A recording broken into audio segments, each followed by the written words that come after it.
how to hear the voice of God when it comes to the prophetic. Understand that God is a talking God. God is speaking always. He is always talking.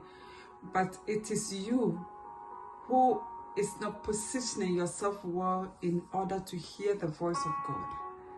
So the voice of God, you can hear the voice of God when you are sleeping and even when you are awake.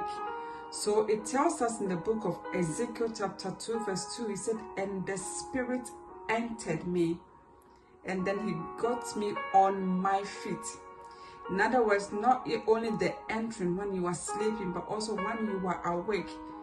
You might be talking to people and then you can hear the voice of God. You can be walking, outside, you can still hear the voice of God. It is the positioning of your mind to allow it to be overshadowed by the Spirit of God. So when the Spirit of God is is in control of your mind, it becomes very easy for you to hear the voice of God. When it comes to the prophetic, when you are sad, you might not be able to hear the voice of God. And when you are angry, there are so many ways that can also prevent you from hearing the voice of God. So to hear the voice of God on behalf of somebody, we hear it out of the love of God, because we want to be happy in a relaxing mode in order to hear the voice of God.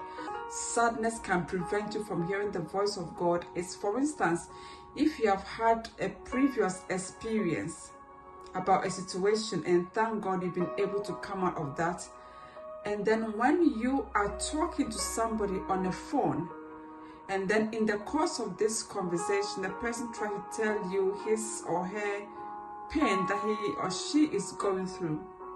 So when you are too much attached with the present situation, you might miss the voice of God and you might miss the right thing to tell the person.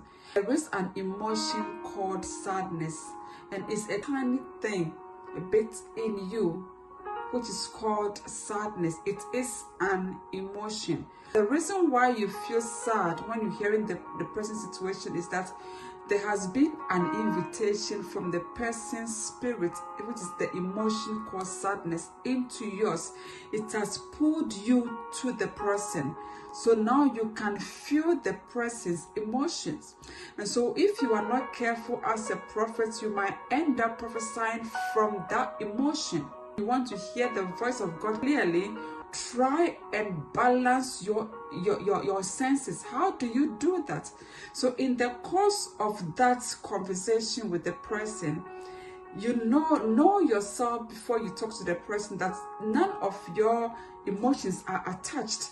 When I am speaking with a person and I realize that the person is now chipping in a conversation about a situation, I quickly have to come back to myself so that I don't overemphasize from the person's emotion. That will prevent me from seeing that. So I don't get too much attachment. So when you're too much attached with the person's emotion, that means that your soul has been invited and you are now being controlled by that. So you find it difficult. Be careful when there is a transaction between two emotions. One emotion has to be stronger than the other, so that the stronger emotion, which is you, can be able to pull the weaker emotions to yourself and deal with it. But if you now allow the weaker emotions of that person to pull your emotion, you become too attached and you will not be able to hear the voice of God. So when you are too sad because of what you see people going through, it pulls you to that place. Try and balance yourself so that you to give the word of God which concerns that situation. So when I am prophesying to somebody and I hear the person's story, okay, I recognize who I am. I recognize my position at the moment. So I don't prophesy, I don't give the word or the counseling based on the person's emotion. I try to come out from that situation, the person's emotions, and I think about myself, what is the Lord saying about this? So the moment I switch quickly onto the Lord, then I am able to hear what the Lord is saying, so that I become neutral in that situation.